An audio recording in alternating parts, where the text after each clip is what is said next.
To dive into today's video, we're going to have to rewind the clock a little bit to 2020. I think it was like sometime around June, July, August, somewhere in there, over the summer. I picked up the Panasonic S1H, and it was the first camera I ever personally owned that shot 10-bit video, had an incredible log profile, stabilization that was off the charts, and it changed who I was as a filmmaker for the better.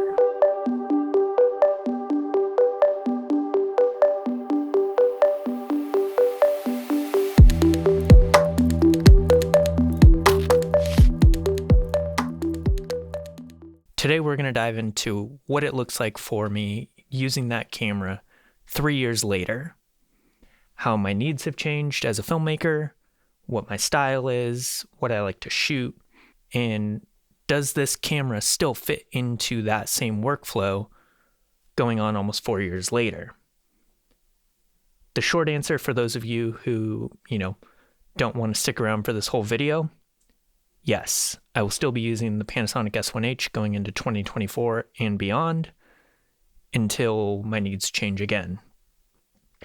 But as for right now, let's dive into some of those little bit more specifics as to what drew me to that camera back in 2020 and why I will still continue to use it to this day, even though I am definitely one of the people that has fallen into the camp of relying on autofocus a little bit more, loving to shoot at higher frame rates, prioritizing speed over other things. But the Panasonic S1H is not that much of a slouch when it comes to speed.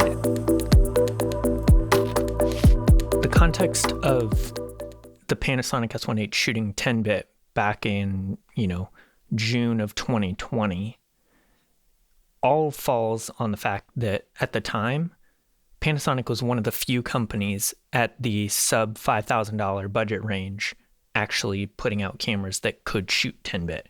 You could get a GH5, GH5S, Panasonic S1, S1R, S1H. These were some of the only cameras on the market that actually shot 10-bit, full frame, all the video codecs that you were looking for, log profiles. And so that, for me, was something that was going to be massively beneficial to the next levels up in filmmaking that I wanted to achieve. At the time when I bought the S1H, prior to that, I was shooting on the Sony A7R III. And while that was a fantastic camera and being able to shoot in the Rec 2020 color space definitely solved a lot of the typical Sony color problems, it still didn't have that color fidelity that I was looking for. And I rented a GH5 for a wedding, a number of months earlier.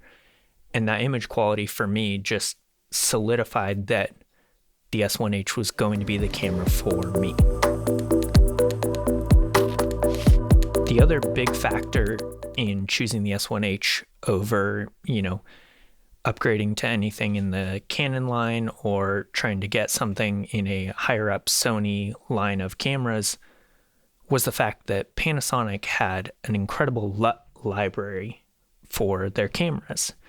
It's something that they've had for years, going back because they've used V-Log for a very long time, and it's one of the industry standards in terms of color profiles and look varieties. As someone who, at the time, was not deep into the color grading process, I needed as much help as humanly possible to get this ultra flat log profile that captured all the dynamic range I was looking for, but to look reasonably good. Nowadays you don't want to end up on uncorrected log Twitter page, so being able to throw a LUT on and make that super easy conversion was a big value add for me. And the looks that Panasonic has for their V-Log were second to none. And to be honest, and I know a lot of people make this argument, I would say that in some cases they look better than Canon, who's the king of color science. Being able to utilize these different LUTs and stacking them with some other looks that I had bought previously gave me a bunch of different options, which when I got this camera, I was editing in Final Cut Pro, so my color tools were very limited to say the least.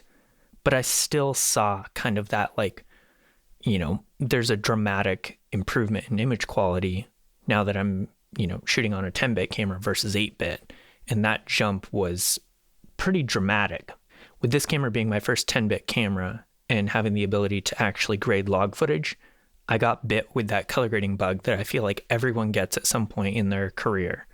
And you either go, cool, this is going to be like my whole identity in like creating these like really incredible looks, or you just understand how the camera works and then go back to, shooting stuff in camera as much as humanly possible. For me, I really got obsessed with trying to figure out how to maximize and get the most out of this camera. And it proved to really be a great stepping stone for me in terms of growing, because it meant that I went not straight from, 8-bit footage to shooting on a Reg camera and like 16-bit RAW. I got to like have that like middle ground step and really learn how to like push and pull colors in a really solid 10-bit codec in the S1H. One of the really cool benefits to having a camera like this, and while it was like a first in its generation, to be able to do the 6K ProRes RAW output to something like an Atomos recorder, and then later on through firmware updates, be RAW to a Blackmagic Video Assist. The S1H really, in my mind, felt like the perfect camera that I could grow into as a filmmaker, because I knew that at the time when I first got it, I wasn't going to be pushing the 10-bit codec beyond anything I could do using the LUTs and the limited tools I had in Final Cut to do my color grading. I remember trying to do my first project in DaVinci Resolve for color and just completely giving up immediately and going right back to Final Cut because I actually had a deadline I needed to hit. And it was in that moment I knew that this camera would be perfect for growing as a filmmaker. Once I shot that first project in ProRes RAW, that was the moment that clicked for me, and I realized that this camera had so much more to give than I was actually like pushing it to. And it would just only require those specific projects down the road to be able to really maximize what you would get out of this camera. There are two features that kind of go hand in hand when it comes to this camera, and that is rolling shutter and image stabilization. Now, if I have to be honest, these are both the biggest win and the biggest drawback for me in this camera. Let me explain it. The image stabilization is so good that you typically don't see a lot of the rolling shutter artifacts that you would imagine you would see on a camera that has this slow of a sensor readout. I can't remember the exact numbers, but it's atrocious. It's so bad that if you put anything over like an 85 on it and just like move it back and forth a little bit, you're getting full on Jello world. But the image stabilization is so good that for the most part, I never really saw it in my footage. And the only time the rolling shutter actually like became a problem for me was when I was shooting some fitness content. And, we were like running through a field and the whole shot was, in a reel, it was still usable because it was only on screen for about half a second to 1 second in the total edit. But if I was going to use it for anything longer than that, it's totally off the table. I, look at that full shot every once in a while and it reminds me this camera is not designed for high speed action. It's designed for like slow intentional movement. But I will say there are a lot of shots that you can get away with just shooting handheld that at that time in like 2020, 2021, you would probably need to use a gimbal for any Sony camera at that time. Codecs were one of the biggest things that were really helpful to me when I got this camera back in 2020, because at the time I had just recently upgraded to a late 2019 16-inch MacBook Pro with an Intel processor. And this camera, being able to shoot in H.264, but an all-I codec versus long GOP, meant that I could edit that footage like butter on my computer and not have any problems with it. And it honestly didn't even click for me until I started shooting a little bit more of the like 5.9K, 6K that are long GOP codecs that take a little bit more effort for your computer to process. That's when my computer started struggling quite a bit more. Also getting into starting to edit and resolve quite a bit more. I was pushing my luck with that computer camera combo for a while, but the codecs were phenomenal, and it gives you a lot of flexibility. And for me, even though modern cameras are really great with their long GOP codecs and you don't get as much of the motion artifacting that you would expect, not capturing every single frame, for me, it just, made way more sense to sacrifice the little bit of extra hard drive space to shoot in that all-eye codec and make sure that I was actually getting, a usable file that I could edit relatively quickly, because at the time I was working, having to deliver a video pretty much once a week, sometimes twice a week. And if it took me, an extra 12 to 14 hours to edit something because my computer was so bogged down, that was time that I couldn't afford to put into these projects. OpenGate. Now, I definitely almost forget about this because, to be honest, I don't use it as much as I thought I would. And part of that has to do with the rolling shutter performance on this camera and the readout for that frame size. It's pretty much going to be the worst rolling shutter performance on the camera. So anything movement, handheld, even like slow intentional movement is going to be like pretty rough and brutal. And the amount of content that I was shooting where it would be potentially repurposed for vertical and horizontal, it just never ended up using this camera for it. So that's my like 2 cents on OpenGate. I absolutely love the idea of it, and I would love to shoot more OpenGate. I just need to get a camera that doesn't have the rolling shutter problems of the S1H to be able to justify using that OpenGate quite a bit more. I wish they solved all this with the S5 IIX, because that would be a perfect just one-to-one swap it out. Everything's great. But unfortunately, I think they have the same sensor, or at least very similar sensors. And so the rolling shutter performance is going to be pretty much the same across the board on that, unfortunately. Dynamic range. Now, I think I can safely say that across most of the mirrorless cameras that you're going to be considering for primary video usage, we're talking your Sony A7S III, the Panasonic S1 series, Panasonic S5 series, Canon R3, maybe, Sony A7 IV, that set of cameras, we're splitting hairs over dynamic range.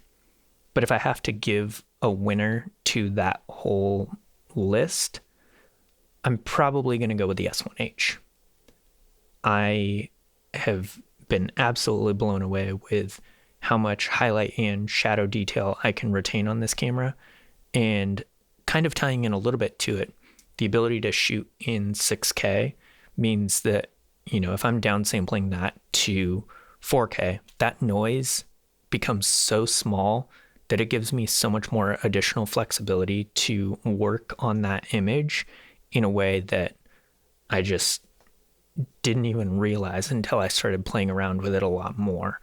And, that's like the one argument to say being able to shoot this camera in higher resolutions over higher frame rates is kind of a trade-off that, like, if you're doing a lot more high-end commercial work, that's probably going to be something super beneficial to you because, unless your style is shooting that like super slow motion, then you're going to want to go with something with like, the Sony FX3, FX6, those cameras that can do those higher frame rates.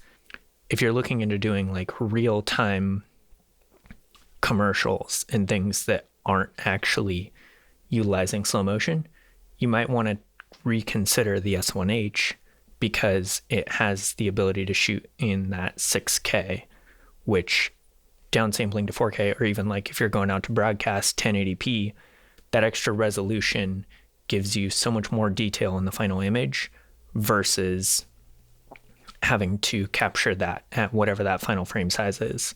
Also, just the flexibility to be able to crop in post and have that extra resolution to be able to deliver a full 4K image, even with a 1.5 times crop.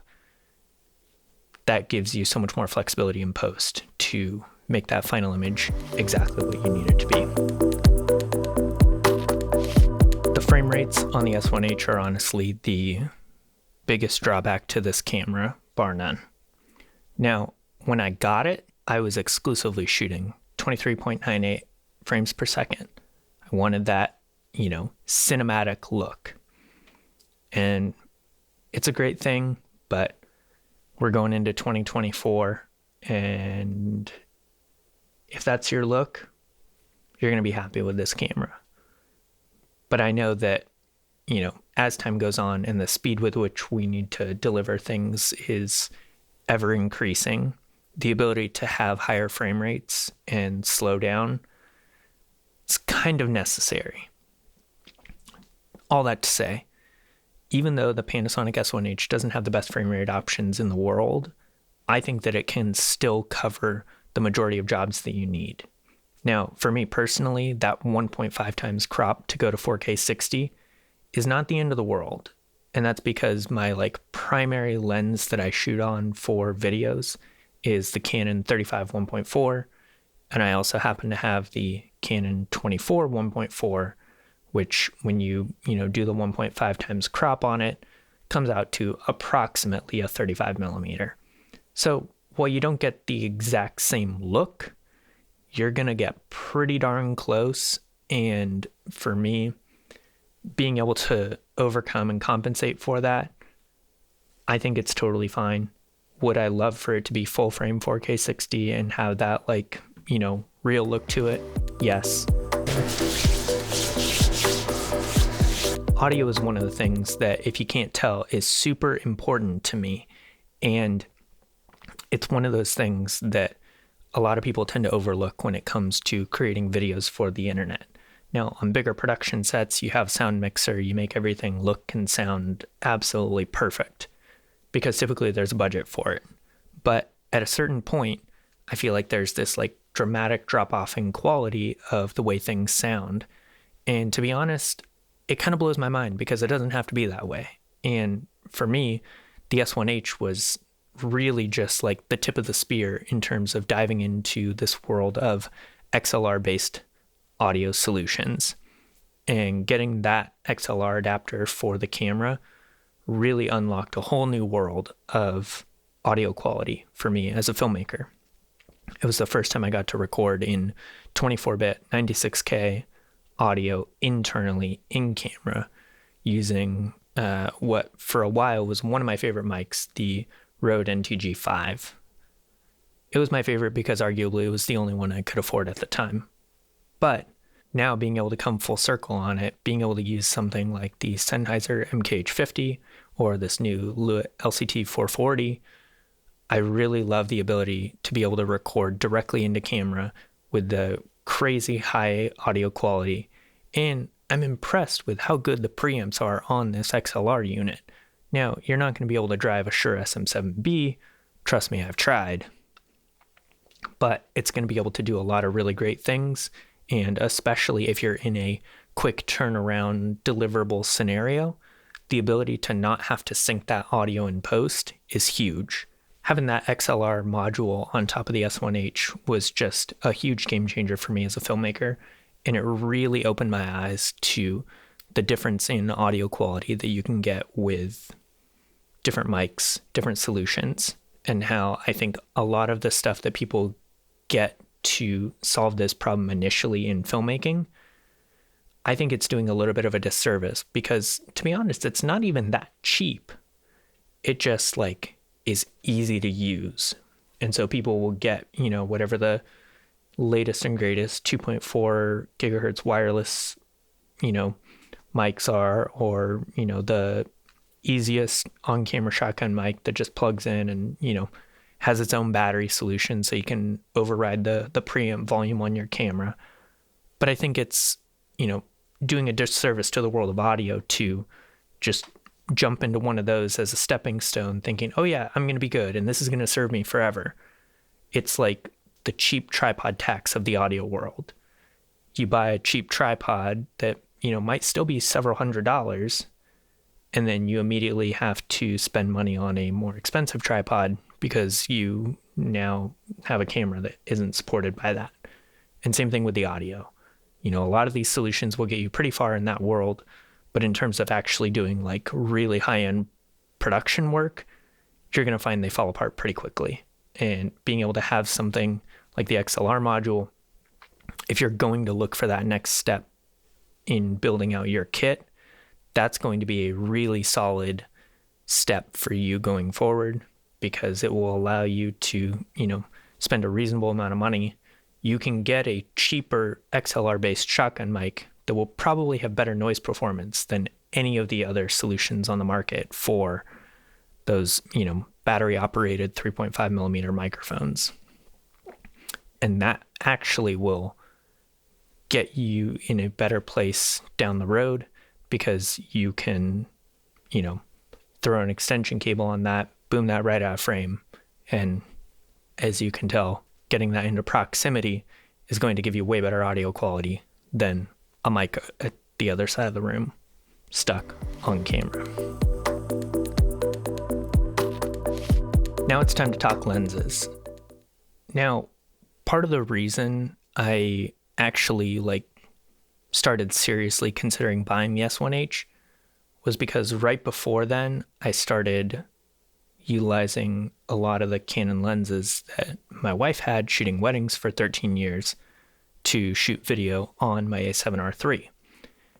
And that was the evolution of being able to get out of shooting with just complete autofocus, 1080p 120, all the things, and actually focus on shooting 23.9.8, filmmaking, ND filters, manual focus, all the things. And so for me, I knew I had the good lenses that could look great. I just needed a better sensor behind them to capture the image that I truly was envisioning in my head.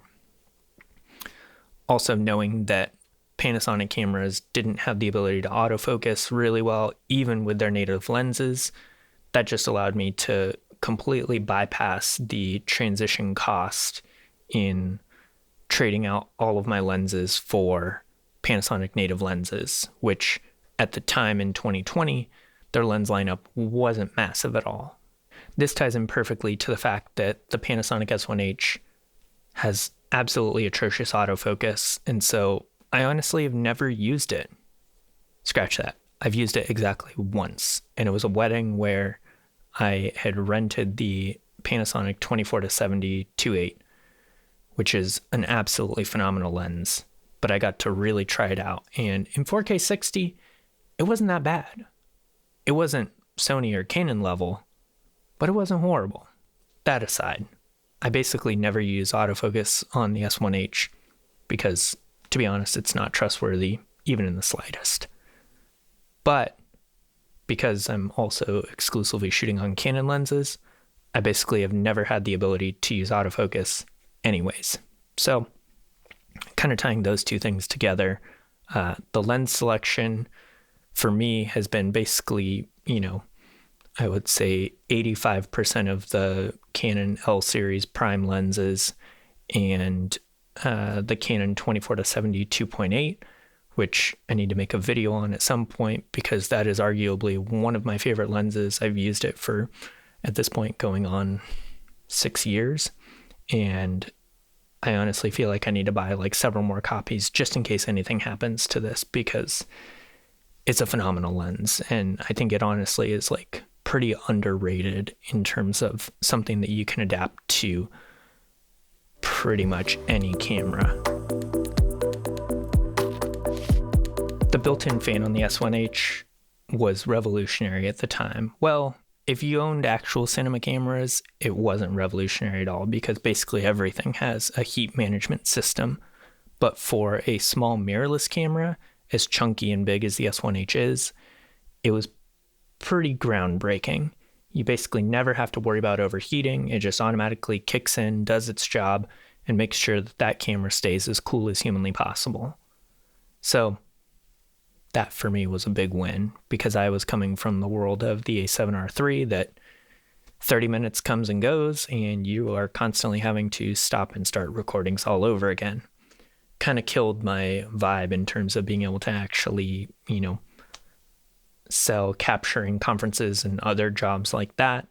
I was constantly having to rent a GH5 or GH5S to capture those things, which, kind of eats into the bottom line when you're spending a few $100s on a rental and at max you're only getting a few $100s for, a quick little 45-minute conference that barely hits that time frame where you need to actually rent a camera instead of just being able to shoot it.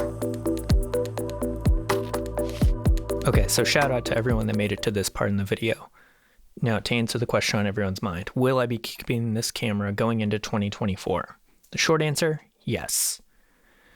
The little bit more in-depth version, this camera is still absolutely fantastic. And for me, at this point, 3 years later, I'm so familiar with the way that it works, and I know its limitations and what I can use it for, that there's really no reason for me to sell it unless, God forbid they come out with the S1H Mark II and it just completely blows it out of the water. But we'll cross that bridge when we get there. This camera is still absolutely phenomenal when you're doing any sort of talking head videos or corporate interviews or anything where you don't have that crazy amount of motion, but you need the absolute best image quality, image quality per dollar is kind of the way I think about it. This camera still crushes it. And I know that for me, it'll still be in my kit for as long as I can imagine.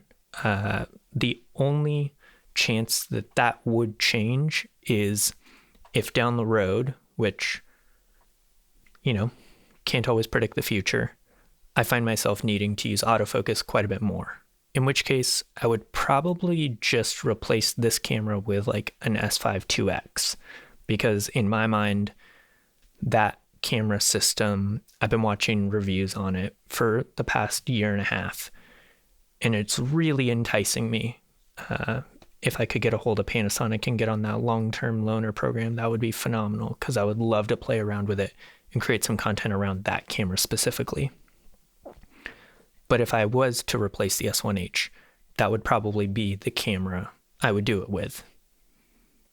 Except for bigger productions, I have something else in mind.